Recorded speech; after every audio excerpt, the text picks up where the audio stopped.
आपने अभी तक पिछले वीडियो में पढ़ा था डेसिमल टू बाइनरी। अब आएगा आपका binary to octal. Binary to octal सवाल आप ध्यान से पढ़िएगा और ध्यान से समझिएगा।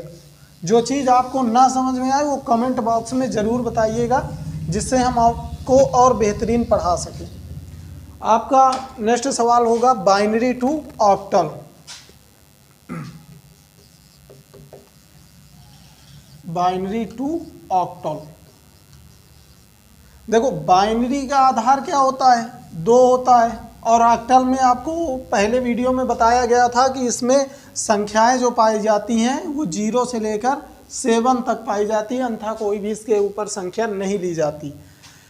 लेकिन इसका जो आधार होता है वो 8 होता है, ठीक है। लेकिन इसके जो सवाल होते हैं बहुत टफ होते हैं, लेकिन इसको हमने एक सारणी के माध्यम से सरल बनाया है। अब वो सारणी क्या है? अगर वो सारणी आप लोगों को समझ में आ जाएगी तो इसके जो सवाल है वो आसानी से आपको आ जाएंगे। जैसे आपको सारणी बताए दे रहे हैं ऑक्टल की, इसे बना भी लेना और समझ भी लेना। जैसे देखिए,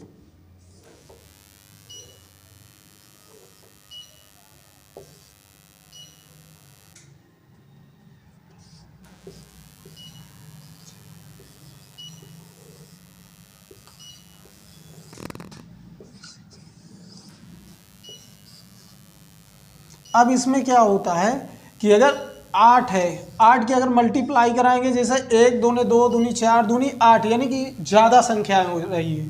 8 को हमें बराबरी पर नहीं लेना है, इसको कम ही रखना है। तो यहाँ पर वही संख्या उतार देंगे, 1 दूनी 2 दूनी 4, क्योंकि 4 दूना 8, यानी कि इसके बराबर पर नहीं लेके आना है, क्योंकि ये आधार के अगर ऊपर लेके जाओगे सवाल नहीं आएगा।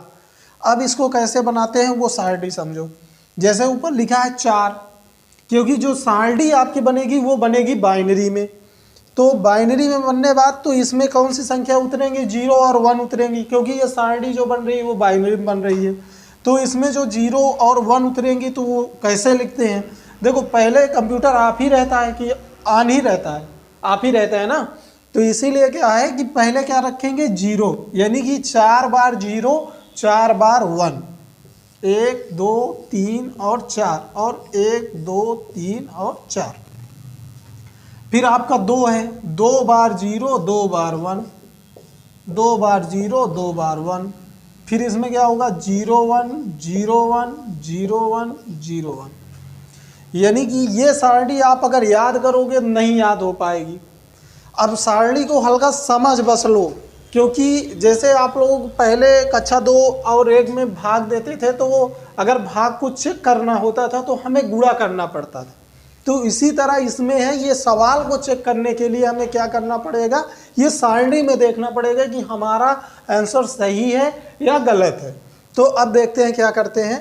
जैसे कोई भी संख्या है, मान लो 1 0 0, कोई भी बाइनरी दे दिया, बड़ी डिजिट है चाहे छोटी डिजिट हो, ठीक है। अब ये दे दिया बाइनरी, बाइनरी टू ऑक्टल, यानी कि बाइनरी कोई संख्या है उसे किस में कन्वर्ट करना है? ऑक्टल में। अब देखते हैं कैसे कन्वर्ट करते हैं। ये संख्याओं को आपको नीचे रख लेना है, ठीक है। नीचे रखने बाद क्या करना है? ये जो 3 संख्याएं हैं इसी का जोड़ा बनाना है, यानी कि 3 संख्याओं का जोड़ा बनाना है ये, और वही संख्या नीचे रखनी है। 1 दूनी 2 दूनी 4, 1 दूनी 2 दूनी 4, यानी 3 3 का जोड़ा बनाना है। अगर संख्याएं कम पड़ रही है, आगे बताऊंगा जब संख्याएं कम पड़ जाएंगी तो कैसे करते हैं। तो इसमें 3 का जोड़ा बन गया। बनने बाद मैं सदैव आपको अभी वो डेसिमल में बताया था, जिसके सामने 1 आए वो संख्याएं जोड़ लेनी है, अन्यथा छोड़ देनी है। 0 वाली छोड़ देना है और 1 1 जोड़ लेना। जैसे 4 2 6, यानी कि हमें क्या प्राप्त हुआ? 6। और ये संख्या का 3 का जोड़ा है, तो इसमें क्या प्राप्त होगा? 4 2 6, यानी कि हमारा टोटल आंसर बना 6 6, यानी 6 6 बना है। लेकिन अब इसको हम देखें कैसे कि हमारा आंसर सही है या गलत है। तो इसको देखने के लिए आपको ये सारणी में जाना है, और सारणी में जाने बाद वो संख्याएं देखनी। जैसे देखो, ये 6 है, 6 के सामने क्या क्या लिखा है? 1 1 0, तो यहाँ क्या मिल रहा है? 1 1 0। फिर 6 है, 110 यानी कि हमारा आंसर सही है, यानी कि 660 वो 66। ठीक है, ये हमारा आंसर होगा।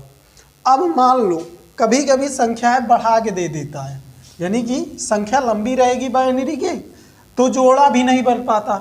तो अब देखते हैं कैसे करते हैं।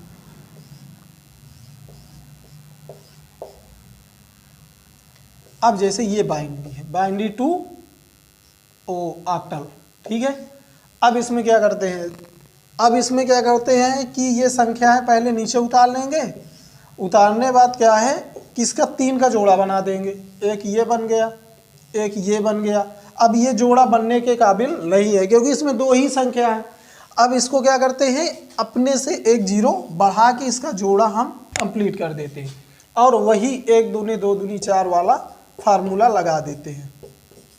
लगाने बाद क्या होगा कि इसमें तो हमें प्राप्त हो रहा है 2 और इसमें प्राप्त हो रहा है 4 और इसमें प्राप्त हो रहा है 4 1 5, यानी कि टोटल कितनी संख्या 2 4 5 2 4 5, यानी कि ये हमारा आंसर बनेगा। अब इसको मिलाना कैसे है, अब यहाँ पर मिला भी सकते हो, जैसे 0 1 0, यानी कि सारणी में 0 1 0, यानी कि ये हमारा सही है, यानी कि हमें ये सारणी अगर मिला लिए तो हमारा ये आंसर सही हो जाएगा। तो हमारा इस सारणी में देखेंगे कि यहाँ पर 2 है तो यहाँ 2 के अंडर राउंड में क्या मिल रहा है 0 1 0। आगे देखो 4 में क्या मिल रहा है, 4 में 1 0 0 मिल रहा है, देखो आपके 4 में 1 0 0 मिल रहा है। फिर 5 है, 5 में आपको क्या मिल रहा है 0 1 0, यानी कि ये हमारा आंसर सही है। आपको अगले नेक्स्ट वीडियो में पढ़ाया जाएगा बाइनरी टू हेक्साडेसिमल, उसका क्या है आगे देखते हैं।